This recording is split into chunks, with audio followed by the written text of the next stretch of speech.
Assalamualaikum warahmatullahi wabarakatuh. Perkenalkan, nama saya Putra Boy Pratama. Saya dari jurusan D3 Rekam Medis, Fakultas Kesehatan Universitas Dianipantoro dengan NIM D22 2023 03635 dari kelas D2251. Pada kesempatan kali ini saya akan melakukan klasifikasi pada dataset penyakit chronic kidney disease dengan menggunakan model decision tree.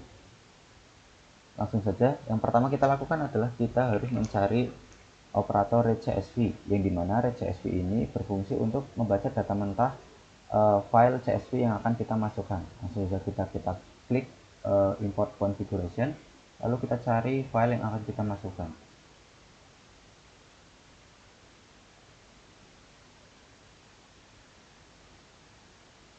Setelah ketemu, kita klik next, Yang pertama kita lakukan adalah kita harus menentukan label, yang dimana dataset ini sudah menentukan labelnya, yaitu klasifikasi. Kita ubah role-nya menjadi label. Setelah itu kita normalisasi, bukan normalisasi, kita sesuaikan tipe data dari variabel yang lain. Yang pertama ID, kita ubah role-nya menjadi ID, walaupun sebenarnya ID ini tidak terlalu berpengaruh pada proses klasifikasi. Jadi mau ada ataupun tidak sebenarnya tidak diwajibkan ada. Jadi tapi kita tetap adakan saja. Lalu kita sesuaikan tipe data dari variabel yang lain. Yang pertama kita ubah AI ini menjadi integer, SI juga menjadi integer. Lalu kita perhatikan data-data dengan keterangan normal, abnormal, not present, dan present. Kita harus tentukan dulu berapa data yang ada di dalamnya. Yang pertama RBC ini ada normal dan abnormal, jadi kita ubah menjadi binominal. Begitupun PC, hanya ada normal dan abnormal. Kita ubah menjadi binominal, dan PCC ini hanya ada present dan not present. Kita sama ubah menjadi binominal. Lalu kita sesuaikan juga data yang lain. Data PCV kita ubah menjadi integer karena isinya hanya bilangan bulat. Nah, di sini ditemukan satu error PCV di row 66. Kita klik replace error with missing value. Lalu kita lanjutkan HTN atau hipertensi, hanya ada yes dan no, kita jadikan binominal. Begitu juga DM atau diabetes mellitus, dan juga data yang lain.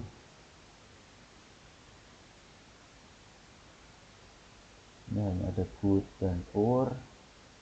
Lalu PO juga sama, hanya ada yes dan no, dan ane atau anemia juga sama, hanya ada yes dan no. Klasifikasi, sebenarnya di klasifikasi ini ada dua data, yaitu CKD dan not CKD.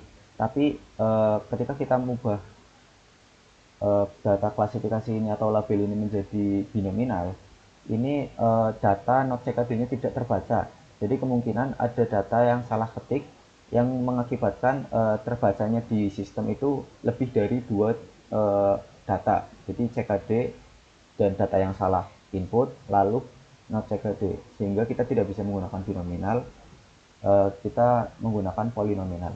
Setelah itu kita finish, lalu kita klik run. Setelah itu keluar data yang sudah kita masukkan, dan terdapat juga missing value.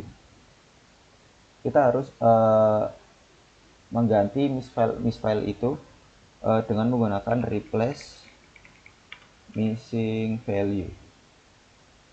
Replace missing value ini digunakan ketika dari satu variabel atau satu atribut memiliki kehilangan data atau missing filenya itu lebih dari 5%, tetapi masih di bawah dari 50%.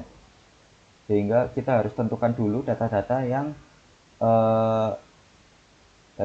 yang memiliki missing filenya lebih dari 5% dan kurang dari 50%. Pertama kita tentukan dulu. Kita klik statistik, kita klik missingnya. Oke, baik. Jadi di sini ada missing tertinggi itu 152 dari 400 data, dan yang terendah itu ada 1. Nah, 152 dari 400 itu kurang lebih 38%, jadi masih di bawah dari 50%. Dan ambang bawahnya yaitu di atas 5%, itu ada 44, karena 19 ini persentasenya itu sekitar 4,7%, sehingga di atasnya ada 44, otomatis di atas 5%.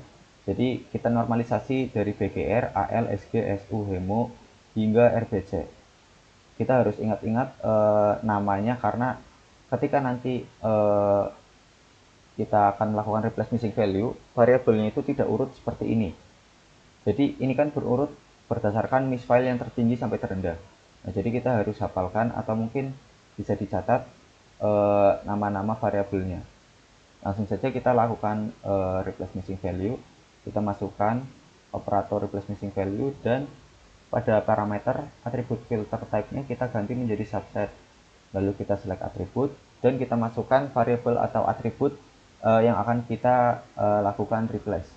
Yang pertama tadi ada AL, yang kedua ada BGR, yang ketiga ada HEMO, dan yang keempat ada PC, dan yang kelima ada BGG, keenam ada BGV, ketujuh ada POT, 8 RBC, 9 RC, 10 SG, 11 SOD, 12 SU, 13 WC.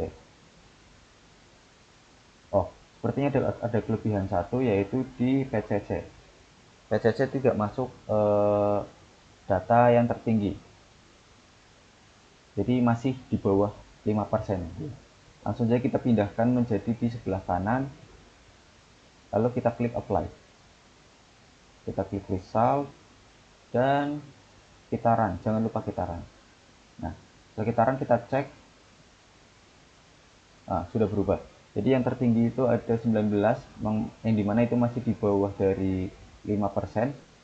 Nah, untuk mengganti atau menormalisasikan ibaratnya data yang dengan misfile di bawah 5% itu, kita menggunakan filter example. Nah, filter example. Jadi filter example ini dilakukan untuk misfile atau missing yang masih di bawah dari 5%. Yang dimana filter example ini menghapus data kolom, bukan data kolom dari atas ke bawah, tapi dari data baris yang ada missingnya. Dengan kita klik parameter, nah kita pilih yang no missing attribute. Lalu kita run, dan kita lihat di statistiknya sudah tidak ada missingnya. Kalau replace missing value itu dilakukan ketika data di atas 5% dan di bawah 5% dengan cara menggantikan data atau nilai yang kosong itu dengan rata-rata data dari atribut tersebut. Jadi berbeda dengan filter example yang menghapus baris data yang hilang. Jadi selanjutnya, setelah kita mengurus missing data atau missing value-nya, kita langsung melakukan proses klasifikasi dengan memasukkan split data. Split data ini berfungsi untuk membagi data set menjadi dua, yaitu menjadi data latih dan data uji. Selanjutnya kita klik parameter di partition, kita masukkan add entry 2 kali.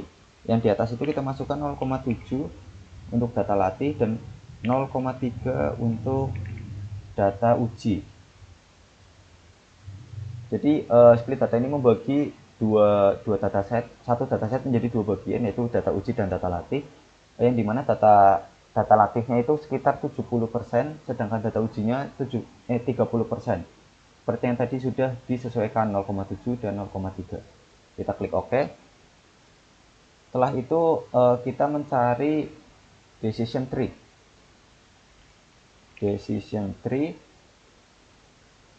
Jadi decision tree ini kita berfungsi sebagai model yang akan digunakan dalam klasifikasi ini. Yang dimana decision tree akan menguji dari data latih yang 70% itu. Terus kita jangan lupa sambungkan weight-nya. Kita taruh sini dulu. Setelah itu kita klik run. Nah, di sini akan keluar pohon keputusan atau decision tree-nya. Setelah itu kita harus mencari apply model. apply model biasanya di paling bawah. Oke. Apply model ini berfungsi untuk mengaplikasikan dari data yang ada di decision tree yang tadi sudah diolah, mengaplikasikannya pada data uji. Jadi kan data decision tree ini mengolah data latih yang 70%, menguji apakah baik atau tidak, lalu diaplikasikan ke data uji oleh apply model. Kita sambungkan var display data dengan UML di apply model. Setelah itu kita klik run. Nah, maka akan keluar seperti ini. Setelah itu kita harus mencari parameter. Oh, sorry, salah. Kita cari performance. Performance.